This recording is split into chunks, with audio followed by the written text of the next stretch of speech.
thank those who have been watching this series and emailing me. I've really enjoyed many of the emails I've had back and forth.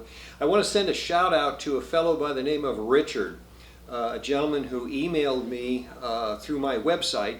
And Richard, I just inadvertently lost or deleted accidentally your email, so I don't have your address. You're the one that purchased one of the drug letters from Heritage House.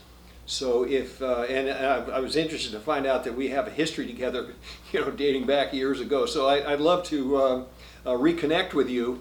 If you'll please resend your email address, I'd appreciate it. You can send it through my website. While I was doing my research on unsettled matters, one of the places I went to was Seattle, Washington, because that's where Bruce has spent a lot of his time after he came here from Hong Kong, landed in San Francisco, and then traveled to Seattle, where he moved into Ruby Chow's restaurant on the third floor, had a little small bedroom there.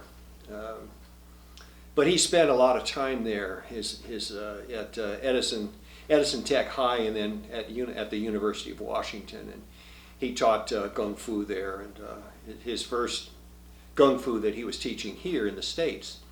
And so I had reason to go to Seattle. I wanted to go to the courthouse. There were some documents that I wanted to look at in the Seattle courthouse. I also wanted to go to the Department of Vital Statistics. I had a communication with a gentleman there, and I needed to follow up on something I was looking into, so I needed to go there. I also went over to the University of Washington. I went to some of Bruce's old haunts. I went to Edison Tech. I interviewed several of his close friends who were still in Seattle. I spent a lot of time there. I really enjoyed Seattle. It's a wonderful place. After I finished my my research in Seattle, I traveled to Vashon Island, which is the biggest island in Puget Sound. Reminded me a lot of Carmel, California, where I've spent a lot of my adult years. Vashon Island is very quaint, a lot of nice little restaurants. It's a very tight-knit community. And I met Amy Sanbo there. Before traveling to Seattle, I had contacted Amy because she was such an important person in Bruce's life in his early years here in the States. And so much had been mentioned about her, but so little was known about her. Now, I don't think anybody had ever talked to her. She was a good friend with Jim DeMille, but aside from that, I don't believe anyone ever spoke with her. But I managed to find her, and I contacted her, and we talked several times on the phone. At that time, she was living in the San Diego area. This was back in the early 90s. She was married to then, and she married to a dentist. They'd been married for, I think they'd been married for over 30 years. He's since passed away.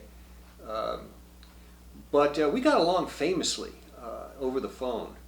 And so she agreed to meet with me when I was in Seattle, because she had been going to Vashon Island for years. She'd go up there in the summer for a brief period in the summer to stay with her friend Lonnie Konetko. Lonnie was a very, very good friend of Bruce's, as certainly Amy was. The three of them were kind of inseparable for a while. Lonnie attended the university as well. Both Amy and Lonnie were highly educated, very serious scholars going to grad school. At the time they wanted to go to grad school. They were working on going to grad school. Lonnie later became a well-known poet.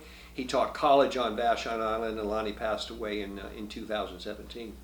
But Lonnie had a beautiful home on the island, and I went to the island and stayed in a very charming motel on the island for 3 days. And for 3 days I interviewed Amy and to a lesser degree Lonnie.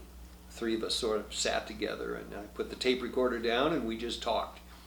And then at night we'd go out to dinner, and I just had a great time. I just loved their spirit. They just two really charming, highly intelligent, and very, very perceptive. And I just enjoyed my time with them. So I'm going to break this up into 3 individual videos of Amy. They'll each run maybe a half hour, I don't know. And I'll just cover the salient points that she talked about and Lonnie talked about, and then I look forward to various people weighing in on them. Lonnie said something in the book, and I wrote it down, and I thought it was interesting enough because he really did sum it up. I don't think anybody has ever known Bruce the way Amy did. Bruce saw in Amy, which you'll hear about in the taped interviews. He saw in Amy something he hadn't seen in anybody else, and he was really attracted to her and in love with her. I mean, he repeatedly, proposed marriage, and she became known as the girl that got away, and she'll talk about that, the reasons why in her tapes. But Lonnie said in the book, and I think it's really interesting what he had said. He said, and I wrote this down so I don't misquote him, but he's in referring to the years that Bruce was in Seattle. Lonnie said, "This was the only simple life that Bruce would ever know. And perhaps because these were the substance-free years, and before money and stardom allowed ego to manifest itself. And perhaps this was because for the first time in his adolescent adult years, he was not living the life of a street gang member in Hong Kong." And in talking to them, I found that to be true. Their recollections of him, of Bruce, is of a person that even I wasn't aware of. I mean, when I first met Bruce in 1963, he was not the same person that has been described in the early 70s when he went to Hong Kong. I didn't see him after he went to Hong Kong.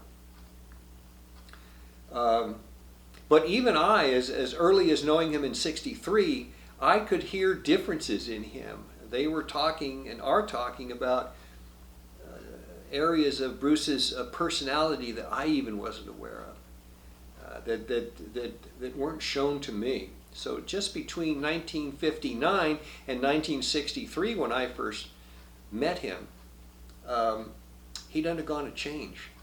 But I think his finest and most memorable years for him were in Seattle, and probably the reason why, I think Linda even mentioned that she wanted to take him back to Lakeview Cemetery in the Seattle area and have him buried there overlooking the lake for that same reason, that those were some of the best years of his life, and she felt that would be a place where he would find eternal peace. And I think that was a good decision.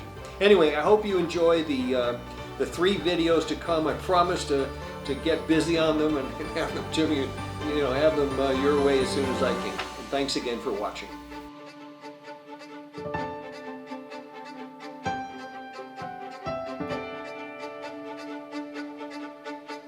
Thank you.